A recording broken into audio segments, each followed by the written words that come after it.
ডাকসু নির্বাচন অনুষ্ঠান হওয়ার ক্ষেত্রে আর কোনো আইনি বাধা থাকলো না। ডাকসু নির্বাচন অনুষ্ঠান করার ক্ষেত্রে সুপ্রিম কোর্টের আদেশ অনুযায়ী আর কোনো আইনি বাধা আমাদের সামনে নাই। আগামী 9 সেপ্টেম্বর ডাকসু নির্বাচন ফ্রি, ফেয়ার এবং ইম্পার্শিয়াল ওয়েতে ঢাকা বিশ্ববিদ্যালয় কর্তৃপক্ষ ডাকসু নির্বাচন অনুষ্ঠিত করবে ইনশাআল্লাহ। স্বাধীনতার পূর্বে ডাকসু নির্বাচন হয়েছিল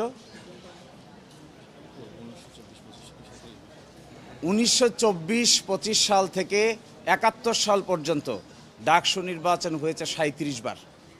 বাংলাদেশ প্রতিষ্ঠা হওয়ার পর থেকে ডাকসু নির্বাচন হয়েছে 7 বার। এটি 8ম বারের মতো আমরা ঢাকা বিশ্ববিদ্যালয়ে ডাকসু নির্বাচনের আয়োজন করেছি।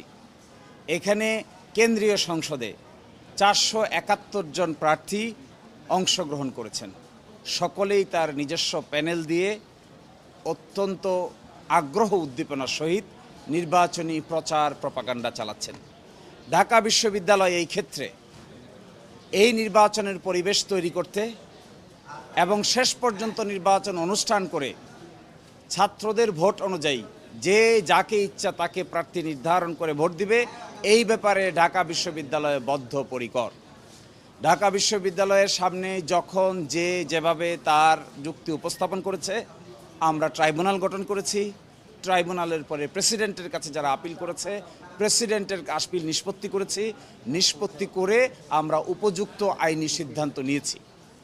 ঢাকা বিশ্ববিদ্যালয়ের কাছে কোনো দরখাস্ত না করে যে রিট পিটিশনকারী সরাসরি হাইকোর্টে রিট পিটিশন করেছিলেন, আমরা আর্গুমেন্টে বলেছিলাম যে তার রিট আবেদন মোটেও চলনসই কোনো আবেদন নয়।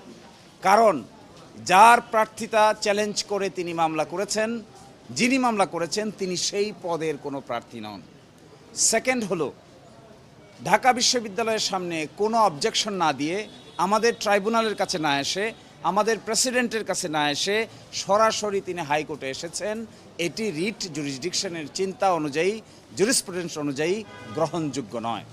আর থার্ড কথা ছিল, এটি একটি ডিসপিউটেড কোয়েশ্চেন অফ ফ্যাক্ট। কোনটা ঠিক কোনটা বেঠিক এই প্রশ্নে রিট পিটিশন চলে না।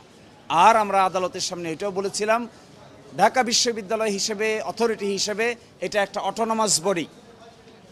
ঢাকা বিশ্ববিদ্যালয়ের অর্ডার অনুযায়ী প্রতিষ্ঠিত একটা অটোনমাস বডি। এটা স্বায়ত্তশাসিত প্রতিষ্ঠান। তার ইন্টারনাল মেকানিজমের মধ্যে যে সমস্ত ইলেকশন মেকানিজম আছে, এগুলো দেখভাল করার দায়িত্ব ঢাকা বিশ্ববিদ্যালয়ের। ঢাকা ইউনিভার্সিটি স্টুডেন্ট ইউনিয়ন যে গঠনতন্ত্র হয়েছে, এই গঠনতন্ত্র is approved by the syndicate. সেই অ্যাপ্রুভ গঠনতন্ত্রের ভিতরে আমরা বিধান করেছিলাম, যদি কারো অবজেকশন থাকে তাহলে তিনি রিটার্নিং অফিসারের দায়ের করতে পারবেন। রিটার্নিং অফিসারের সিদ্ধান্তে যদি কেউ ক্ষুব্ধ হয় তাহলে তিনি আপিল করতে পারবেন। যিনি আজকে রিট পিটিশন করেছিলেন হাইকোর্টে, আপিল বিভাগে যিনি রেসপন্ডেন্ট ছিলেন, তিনি রিটার্নিং অফিসারের কাছেও কোনো অবজেকশন দেন নাই। তার বিরুদ্ধে যে আপিল হয়েছে, আপিলেও কোনো অবজেকশন রেজ করেন নাই। যখন আমরা প্রাথমিকভাবে লিস্ট প্রকাশ করেছিলাম, সেই লিস্টেও তিনি কোনো অনাগ্রহ প্রকাশ করেন নাই। চূড়ান্ত লিস্ট যখন প্রকাশ করেছি, সেখানেও তিনি আনুষ্ঠানিকভাবে ঢাকা বিশ্ববিদ্যালয় কর্তৃপক্ষের সামনে কোনো কথাই বলেন নাই। এই সমস্ত যুক্তিতর্ক গ্রহণ করেছেন মাননীয় আপিল বিভাগ। গ্রহণ করে হাইকোর্ট বিভাগ যে ডাকসু নির্বাচনের উপর স্থগিতাদেশ দিয়েছিলেন, এটি অনারেবল জাজ ইন চেম্বার স্টে করে দিয়েছিলেন। আজকে বাংলাদেশের সর্বোচ্চ আদালত হাইকোর্ট ডিভিশনের আদেশের উপর স্থগিতাদেশ দিয়েছেন এবং 31 অক্টোবর 2025 পর্যন্ত এই স্থগিতাদেশ বহাল থাকবে। এর অর্থ হলো এটা 9 সেপ্টেম্বর 2025-এ উৎসব মুখর পরিবেশে ডাকসু নির্বাচন অনুষ্ঠান করার ক্ষেত্রে আর কোথাও কোনো আইনি বাধা থাকলো না। 31। এই জন্য আমরা সংশ্লিষ্ট সকলকেই বিশ্ববিদ্যালয়ের পক্ষ থেকে আমরা ধন্যবাদ জানাই, যেন নির্বাচন আয়োজন করার ক্ষেত্রে সাংবাদিক সহ সংশ্লিষ্ট সকল মহল, প্রার্থী যে যেখান থেকে প্রার্থী হন না কেন, সকলেই আমাদেরকে সহযোগিতা করবেন, যেন বাংলাদেশের সামনে একটা গ্রহণযোগ্য নির্বাচন আমরা উপহার দিতে পারি। আমরা এই জন্য বলেছিলাম এটা, কারণ ঢাকা বিশ্ববিদ্যালয়ের কাছে তো এই প্রশ্ন উত্থাপন করা হয়নি। ঢাকা বিশ্ববিদ্যালয়ে প্রাথমিক বাছাই করেছে 21 তারিখ। ফাইনাল বাছাই করেছে ২৬ তারিখ, আর রিট পিটিশন দায়ের করা হয়েছে ২৮ তারিখ। তাহলে যখন প্রাথমিক লিস্ট পাবলিশ করা হয় তখন কি তারা জানতেন না? যখন ২৬ তারিখ পূর্ণাঙ্গ লিস্ট প্রকাশ করা হয়, চূড়ান্ত লিস্ট, তখন কি তারা জানতেন না? তাহলে ২৮ তারিখ রিট পিটিশন করেছেন, এটিকেই আইনের ভাষায় বলে ম্যালাফাইড ইন্টেনশন।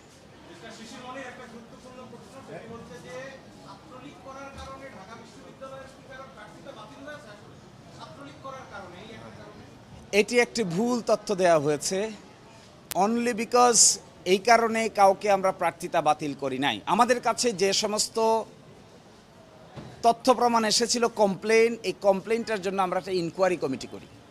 ইনকোয়ারি কমিটি সংশ্লিষ্ট প্রার্থী সহ ফ্যাক্টস ফাইন্ডিং করে বিশ্ববিদ্যালয়ের অথরিটির কাছে একটা রিপোর্ট সাবমিট করে।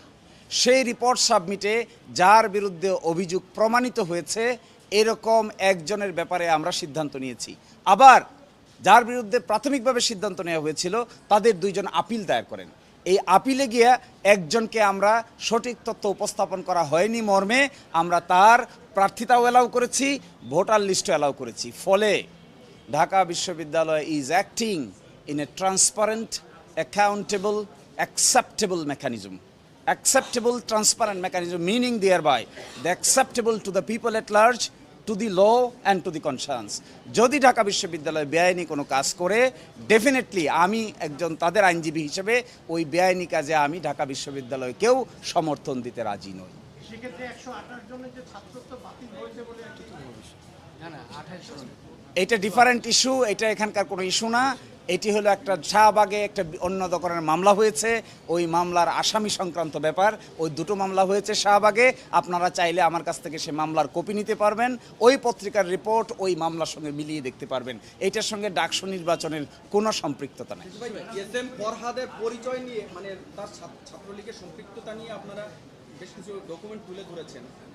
তার পক্ষ থেকে বিশ্ববিদ্যালয়ে কিছু ডকুমেন্ট দেওয়া হয়েছে যে সে ছাত্রলীগের পদে ছিল না, অন্য পড়া ছিল। এই বিষয়টা একটু ক্লিয়ার করবেন। দেখুন, এই ব্যাপার সেটেল হয়ে গেছে। হাইকোর্ট ডিভিশনের আদেশ is stayed by the honourable জাজ in chamber, stay order is continued by the honourable Supreme Court full bench. সুতরাং এই বিতর্ক আর কোনো বিতর্ক থাকলো না।